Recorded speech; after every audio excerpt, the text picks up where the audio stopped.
Assalamu alaikum, dear students. Today it's our second lecture, but the first one regarding the formality. It's the first formal lecture in which we are going to discuss the main ideas or the syllabus, the things or the contents which are there in the syllabus or which are included in the syllabus. So, Introduction to Academic Writing, third edition. This book is written by Alice Oshima and Anne Hogg. So, from this, we will cover our contents which are included in the syllabus.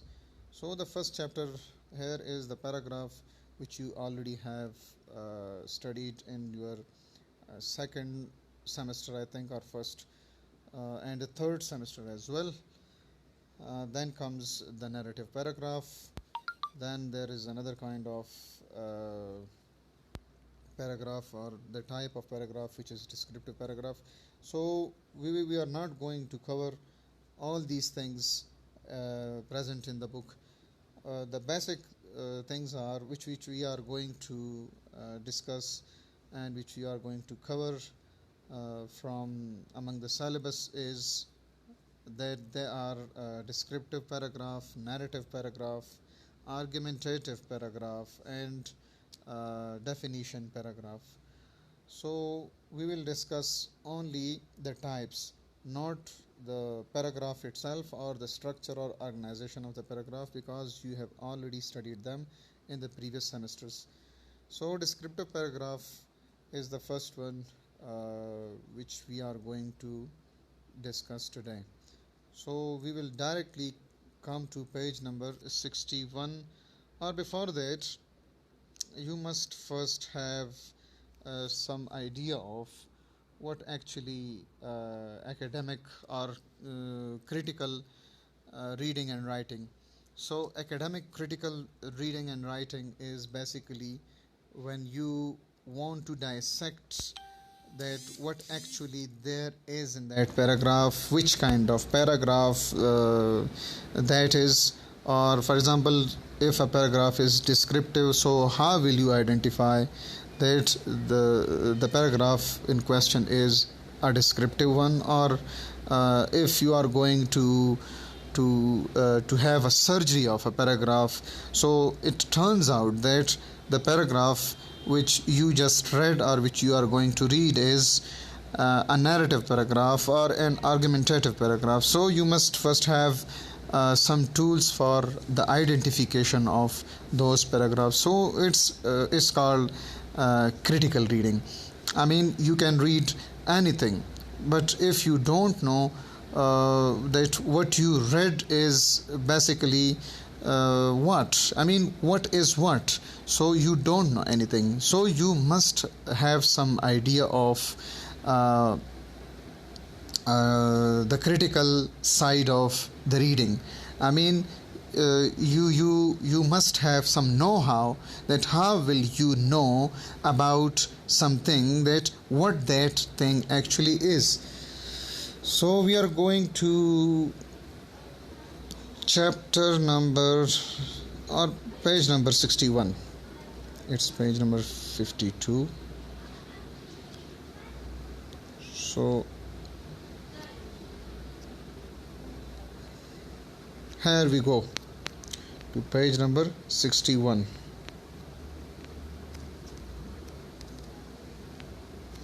Descriptive paragraph. In descriptive paragraph, what you actually do, we can begin by reading this thing first. In descriptive paragraph, what we actually do, descriptive writing appeals to the senses. How many senses do we have? 5. The sixth one is the common sense, and the physical ones are 5. So they appeal to senses. So it tells how something looks, feels, smells, tastes, or sounds. A good description is a word picture. You paint a picture through your words.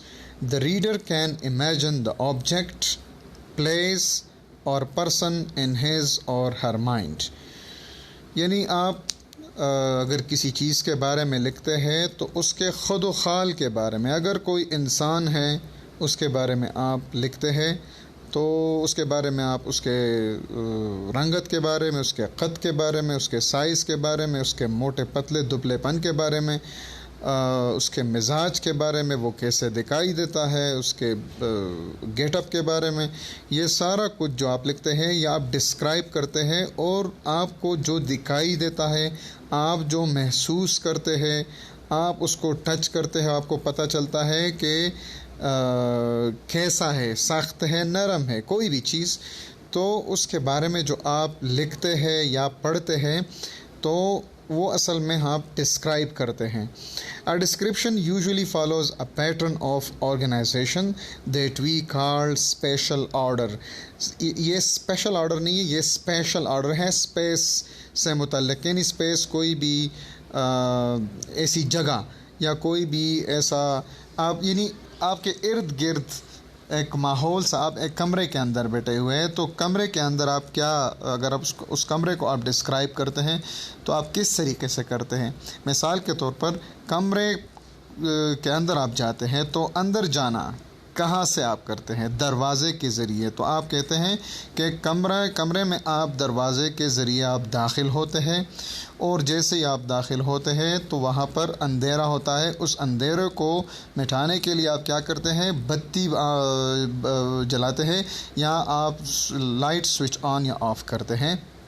जब आप light switch on करते हैं तो आपको अंदर रोशनी वहाँ पर फैल जाती है। रोशनी कैसी है, सफ़ेद है कि वो येलो है, तो आप इसको भी मेंशन करते हैं। फिर आप आते हैं अंदर, देखते हैं कि वहाँ पर ये एक स्टडी रूम है, वहाँ पर टेबल पड़ा हुआ है और उस पर कुछ किताबें हैं, साथ में एक कबर्ड है, अलमारी है और अलमारी में 3 शेल्व्स मौजूद है और तीनों में किताबें पड़ी हुई है। साथ एक सोफ़ा भी पड़ा हुआ है और सोफ़े पर एक सफ़ेद चादर भी इसके ऊपर पड़ा हुआ है और सोफ़ा जो है वो 6 बंदों का है।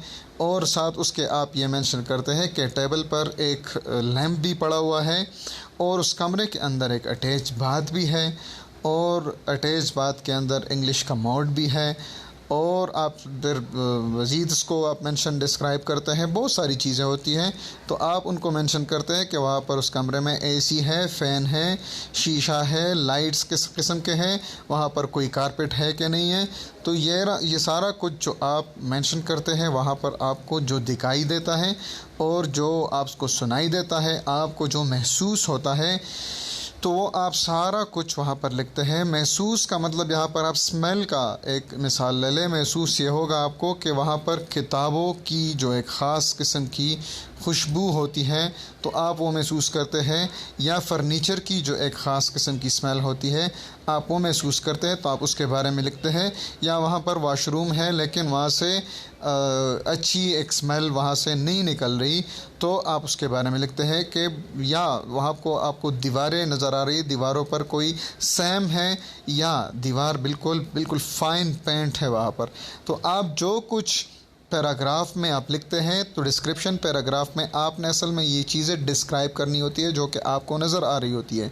एक और मिसाल भी हम ले सकते हैं, या ये मिसाल अगर मैं ये नीचे वाला द स्टेयर वे, ये वाला जो मॉडल डिस्क्रिप्टिव पैराग्राफ है, हम अगर इसको पढ़ लें तो मेरे ख़्याल में मज़ीद बेहतर होगा। लेकिन उससे पहले ये स्पेशल ऑर्डर के बारे में थोड़ा सा पढ़ते हैं।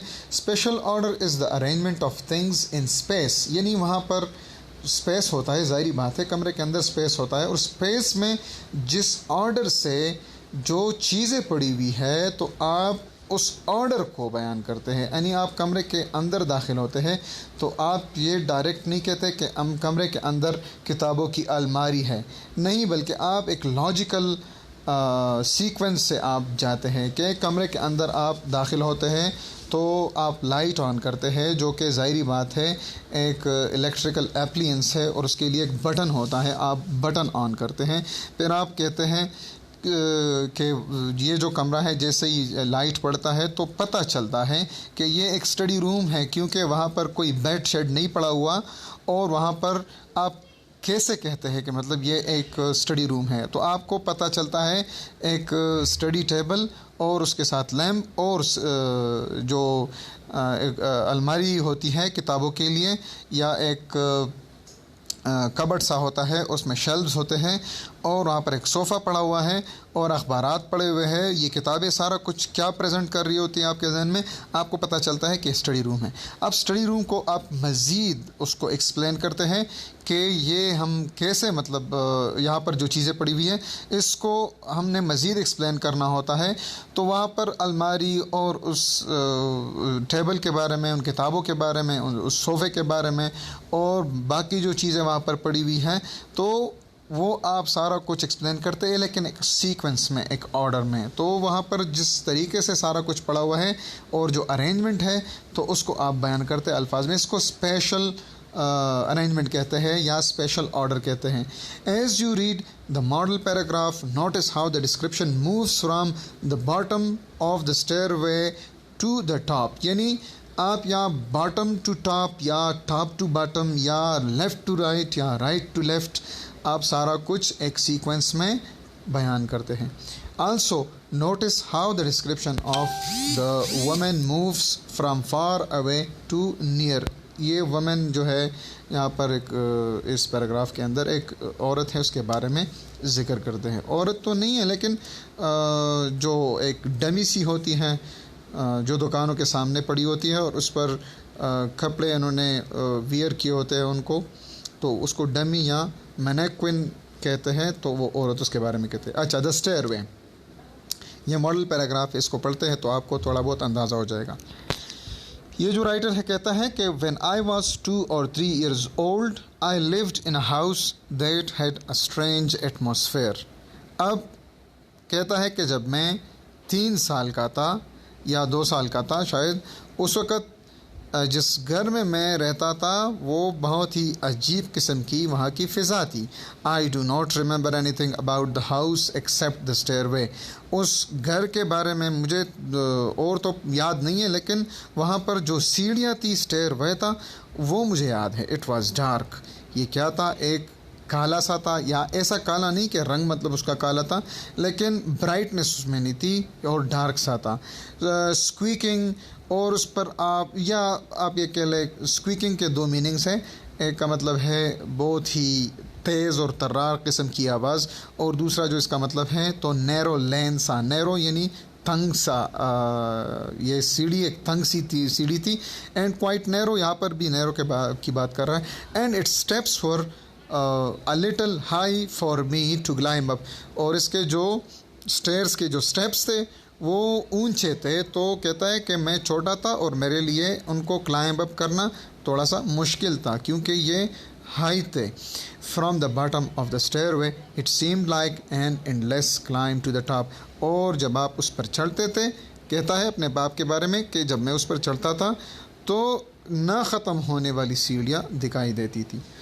Beyond the darkness, at the top of the stairway, there was an elegant middle-aged lady leaning against the wall. और जब उन सीढ़ियों से जब मैं ऊपर उस पर चढ़ता था और छत पर मैं पहुंचता था, पहले छत पर, तो क्या होता था कि वहाँ पर एक बहुत ही एलिगेंट और मिडल एजड, यानी पूरी एक बूढ़ी तो नहीं थी, और मिडल एज यानी 30-35 अराउंड की एक औरत वहाँ पर दीवार के साथ उसने टेक लगाया होता था। I had to pass her every time I went to my room, for my room was the first room beyond the stairs on the second floor. कहता है कि उसके सामने से मैं हर वक्त जब मैं सीढ़ियों पर चढ़ता था तो मैं उसके सामने से गुज़रता था, क्योंकि वो मेरा कमरा उससे परे था, यानी दरमियान में ये औरत खड़ी होती थी। और सेकंड फ्लोर की बात करें तो अमेरिकन और ब्रिटिश, असल में जो फर्स्ट फ्लोर होता है ब्रिटिश उसको फर्स्ट फ्लोर कहते हैं, और जो ग्राउंड फ्लोर होता है उसको ग्राउंड फ्लोर कहते हैं। लेकिन अमेरिकन ग्राउंड फ्लोर को फर्स्ट फ्लोर कहते हैं, और जो सेकंड फ्लोर होता है उसको सेकंड फ्लोर कहते हैं। फर्स्ट फ्लोर जो होता है उसको सेकंड फ्लोर कहते हैं। तो फ़र्क सिर्फ ये है, हालांकि ये सेकंड फ्लोर नहीं फर्स्ट फ्लोर की बात कर रहे हैं। द लेडी वोर a beautiful dress with a quite pattern and a tinge of blue and her peaceful eyes stared at me every time I went up the stairs. अब उस lady के बारे में डिस्क्राइब कर रहा है. इससे पहले स्टेयर्स के बारे में उसने डिस्क्राइब किया और अब लेडी की तरफ आ गया. तो लेडी के बारे में क्या डिस्क्राइब कर रहा है कि उसने एक ब्यूटीफुल ड्रेस पहना हुआ है जिसमें एक ब्लू टिंज है, यानी ब्लू उसमें कलर है, और पैटर्न के बारे में बहुत बताता है. And her peaceful eyes stared at me every time I went up the stairs. और हमेशा उसकी जो आंखें थी बहुत ही यहाँ पर पुरअमन आंखें कहना मेरे ख़्याल में ठीक नहीं होगा, तो आप ये कह सकते हैं कि उसकी जो आंखें थी मोहब्बत भरी आंखें. ठीक है, पीसफुलनेस असल में मोहब्बत का पैगाम होता है. तो उसकी जो वो स्टेयर्ड एट मी, मेरी तरफ देखती थी हर दफ़ा जब मैं उसके सामने से गुज़रता था. I went up the stairs, जब मैं सीढ़ियों पे चढ़ता था और ऊपर जाता था. As I carefully climbed up the last step her eyes became fixed on me. और जब भी मैं ऊपर जाकर आखिरी जो स्टेप होता था उसको मैं क्रॉस करता था तो वो मेरी तरफ देख रही होती थी और ये आंखें उसने मुझ पर ऐसे जमाई होती थी. She didn't talk nor did she move, लेकिन वो बात भी नहीं करती थी और हिलती भी नहीं थी. She just stood there and watched me climber up the stairs. और वो वहाँ पर खड़ी होती थी और जब मैं क्लाइंबिंग करता था, क्लाइंबर का मतलब टू क्लाइंब अप, जब चढ़ना, या उसको कहते हैं कि जब आप चढ़ते हैं तो क्लाइंबिंग अप को क्लाइंबर कहते हैं, क्लाइंबर अप. जब मैं ऊपर आता था तो वो मुझ पर उसने नज़रें जमाई होती थी और वहाँ पर खड़ी होती थी. वन डे आई टच्ड हर, एक दिन मैंने उसको छुआ. बट शी डिडंट रिएक्ट, और उसने मुझे कोई रिएक्शन शो नहीं किया, हरकत उसने नहीं की. Her face did not change expression, और उसके चेहरे के खदोखाल भी तब्दील नहीं हुए. Nor did she even blink, और ना उसने अपनी आंखों को ब्लिंक किया या झपकाया. She just kept staring at me with her glittering eyes, और वो बिल्कुल अपनी चमकदार आंखों से मुझे इसी तरह मुसलसल देखती रही. Later we moved out of the house. अब उस औरत से आता है एक तीसरी बात पर कि हमने उस घर को, बाद में हमने उस घर को छोड़ दिया. एंड आई नेवर सा हर अगेन, और उस औरत को मैंने कभी भी फिर नहीं देखा. Now I know that the lady was a mannequin, और अब मुझे पता चला कि वो जो औरत थी वो असल में इंसान नहीं था बल्कि एक डमी थी, इंसान की डमी थी, एक कॉपी थी. My aunt who lived in the house used it for her dress making class. और मेरी जो खाला थी वो क्या करती थी, उसको एक ड्रेस मेकिंग क्लास होता था, वहाँ पर शायद स्टूडेंट्स आते थे, तो उनको दिखाने के लिए कि कपड़े बनाने के लिए या जो भी होता था, तो वो एक डमी के तौर पर वहाँ पर इस्तेमाल करते थे. जिस तरह एक ढांचा होता है एक लैब के अंदर, मेडिकल स्टूडेंट्स आप में से तो खैर आपने नहीं देखा होगा, लेकिन लेबॉर्ट्रीज़ में इसी किस्म की चीज़ें होती हैं. I did not know my mother, मैं अपनी माँ को, अपनी वालदा को मैं नहीं जानता था. Maybe I imagine that the mannequin standing at the top of the stairs was my mother. और ये ऑथर कहता है, राइटर कहता है कि मेरी तो माँ नहीं थी, तो मुझे ये लगता था कि ये जो मैनेक्विन, जो डमी है, ये मेरी माँ है और हर वक्त वहाँ पर खड़ी होती है और मुझे देख रही होती है. The stairway with the strange atmosphere has an important place in my earliest memories. अब आखिरी सेंटेंस को आप देखें. अब स्टेयरवे को, ये सारे पैराग्राफ को अब ये कंक्लूड कर रहा है. तो स्टेयरवे के बारे में पैराग्राफ था कि आखिरी जो चीज़ मुझे याद है उस घर के बारे में वो स्टेयरवे था, या जो स्टेयर केस होता है वो था. तो आखिर में उसको कंक्लूड करता है कि the stairway with strange atmosphere has an important place in my earliest memories.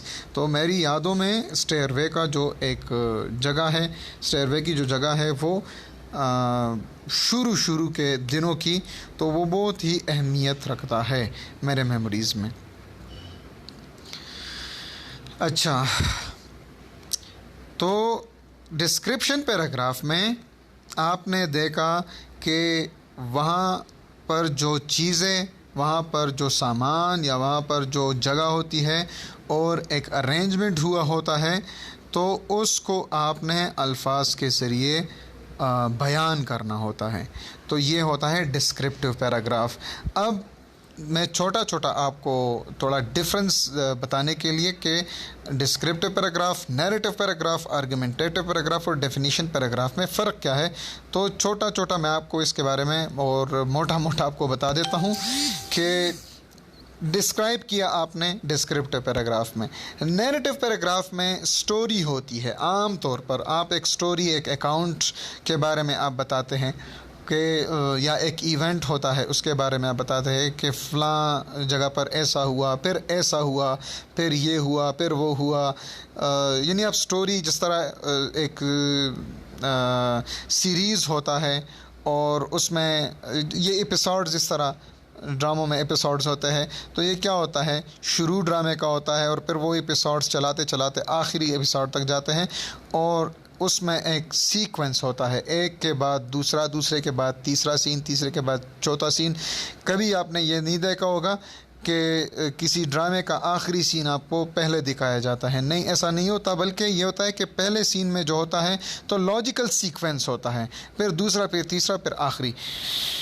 तो ये होता है नैरेटिव पैराग्राफ। अच्छा, अब आर्गुमेंटेटिव पैराग्राफ में क्या होता है कि आपके पास एक क्लेम होता है और आप कोई क्लेम करते हैं या थीसिस स्टेटमेंट होता है, उसको बैक करने के लिए आपके पास आर्ग्यूमेंट्स होते हैं। उन आर्ग्यूमेंट्स को आप वो भी लाइक लॉजिकल सीक्वेंस के साथ एक एक आर्ग्यूमेंट आप उसके बारे में देते हैं, उस क्लेम के बारे में, और उसको, उस क्लेम को आप उन आर्ग्यूमेंट से आप बैक करते हो। यानी बैकअप वो होता है कि हाँ, मेरे इस बात में ये वज़न इसलिए है कि मेरे पास ये फ़लाँ फ़लाँ फ़लाँ दलील या दलाइल मौजूद हैं। तो उस पैराग्राफ को हम आर्गुमेंटेटिव पैराग्राफ कहते हैं। डेफिनेशन पैराग्राफ में क्या होता है कि आम तौर पर आपने देखा होगा, जब आप स्कूल में, कॉलेज में भी जब आप कोई डेफिनेशन किसी चीज़ की करते हैं, तो जो पैराग्राफ आप वहाँ पर लिखते हैं तो उसको हम डेफिनेशन पैराग्राफ कहते हैं। तो ये 4 किस्में कम से कम आप याद रख लें। तो मज़ीद इस पर हम बात करेंगे। तो आज आपका जो असाइनमेंट है वो भी आपको मैं दे देता हूँ। ज़ाहिर है आपने मुझे असाइनमेंट तो चेक तो नहीं कराना, लेकिन इससे आगे के जो पैराग्राफ्स हैं आप उनको पढ़ लें और स्पेशल ऑर्डर के बारे में यहाँ पर कुछ लिखा हुआ है, आप इसको भी पढ़ लें। स्पेशल ऑर्डर सिग्नल्स हैं, यानी एक जगह के बारे में आप कुछ कहते हैं या टाइम के बारे में आप कहते हैं, तो दोनों आपके सामने ये मौजूद है एट द टॉप ऑफ। तो ज़ाहिरी बात है एट द टॉप ऑफ आप टाइम के बारे में नहीं कहते बल्कि एक जगह के बारे में कहते हैं। इन द सेंटर, यानी उस जगह के बारे में कि उसके सेंटर में क्या है।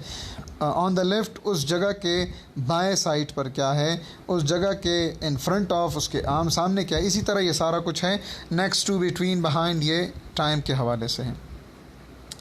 पर्सनालिटी या पर्सन के बारे में भी आप कह सकते हो। जो चीज़ होता है जो आपको दिखाई देता है, उसके खद व खाल या उसके जो फ़ीचर्स होते हैं उनके बारे में आप बात करते हैं, तो डिस्क्राइब करते हैं आप। अच्छा, प्रैक्टिस नंबर 1, प्रैक्टिस 2, आप इसको भी आप कर लें, यानी आपके लिए आसानी होगी मज़ीद इसको समझने के लिए। अच्छा, एक मॉडल पैराग्राफ यहाँ पर एक और भी है, तो अगर आप पहले वाले को समझ गए तो यहाँ पर आपको बहुत आसानी होगी। तो ये आज का लेक्चर हुआ। इसके बाद वाला जो लेक्चर होगा वो नैरेटिव पैराग्राफ पे, फिर उसके बाद आर्गुमेंटेटिव पैराग्राफ पे, और इसी तरह आखिरी पे जो लेक्चर होगा वो हमारा रीडिंग के हवाले से मैं कह रहा हूँ कि रीडिंग में जो हमारा आखिरी पैराग्राफ होगा वो डेफिनेशन पैराग्राफ होगा। तो आज के लिए आपका ये लेक्चर हो गया, और ये 24 मिनट से भी ऊपर का चला गया। अगर हम मज़ीद इस पर बात करेंगे तो फिर टाइम भी मज़ीद लेगा, और ये है ऑनलाइन क्लास, तो मैं मज़ीद आपको ओवरबर्डन नहीं कर सकता, आप बोर फील होना शुरू कर देंगे। तो चलो भाई, इंशाल्लाह नेक्स्ट जो लेक्चर होगा फिर उस पर बात करेंगे इंशाल्लाह। चले, थैंक यू सो मच, अल्लाह हाफ़िज़।